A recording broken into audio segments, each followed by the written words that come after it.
తాడేపల్లి గ్రామం నేను గతంలో ఎంపీగా ఉన్నప్పుడు దత్తత తీసుకున్న గ్రామం. ఆనాడు అనేక అభివృద్ధి కార్యక్రమాలు చేస్తామని చెప్పి కొన్ని చేయగలిగాం.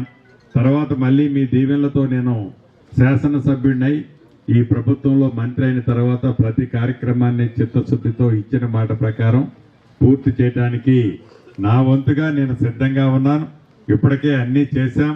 ఇంకా అరాకొరా ఏదన్నా మిగిలిపోయి ఉంటే దాన్ని కూడా చేసే బాధ్యత నాదే.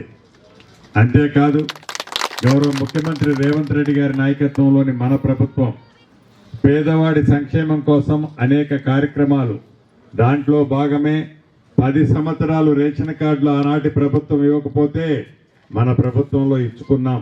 ఒట్టి రేషన్ కార్డులే కాదు, దేశంలో ఏ రాష్ట్ర ప్రభుత్వమో ఈయన విధంగా సన్న బియ్యాన్ని కూడా నా పేదంటి ఆడబిడ్డ పెద్దోళ్ళు తినే సన్న బియ్యం తినే విధంగా సన్న బియ్యాన్ని కూడా ఇచ్చుకున్నాం. 200 యూనిట్లు ఉచిత కరెంటు పేదింటి ఆడబిడ్డకి ఇచ్చాం. అంతేకాదు ఇంకా ఆర్టీసీ బస్సులో ఉచిత బస్సు సౌకర్యం కల్పించాం.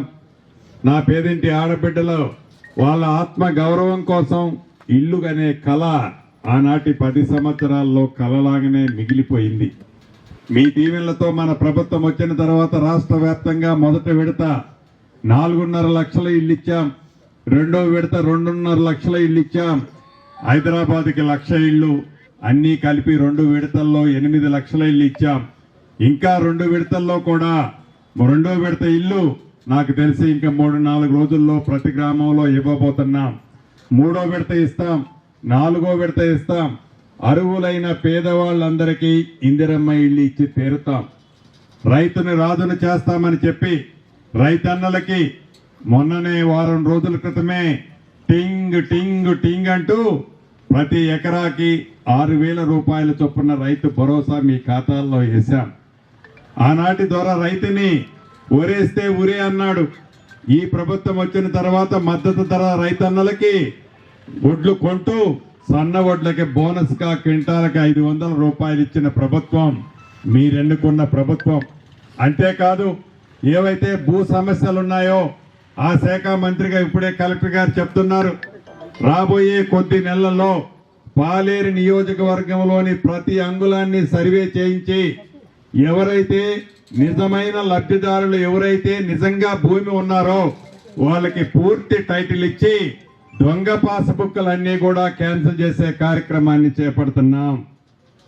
నిజాయితీగా ఎవరైతే కొన్ని దశాబ్దాల నుంచి భూములుండి ఆ భూములు ఎక్కక రైతన్నులు ఇబ్బంది పడుతున్న సందర్భాలు నాకు చాలా నా దృష్టికి వచ్చాయి.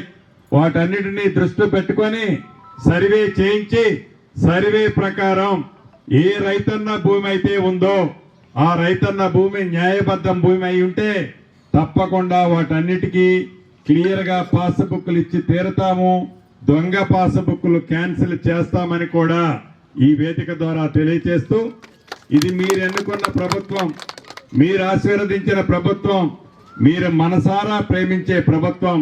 ఈ ప్రభుత్వం గౌరవ ముఖ్యమంత్రి రేవంత్ రెడ్డి గారి నాయకత్వంలో భవిష్యత్తులో చెప్పిన ప్రతి మాటని, చెప్పని ప్రతి కార్యక్రమాన్ని మీకు అందించి తీరుతామని కూడా తెలుపుతూ మీ అందరి దగ్గర సెలవు తీసుకుంటున్నాను.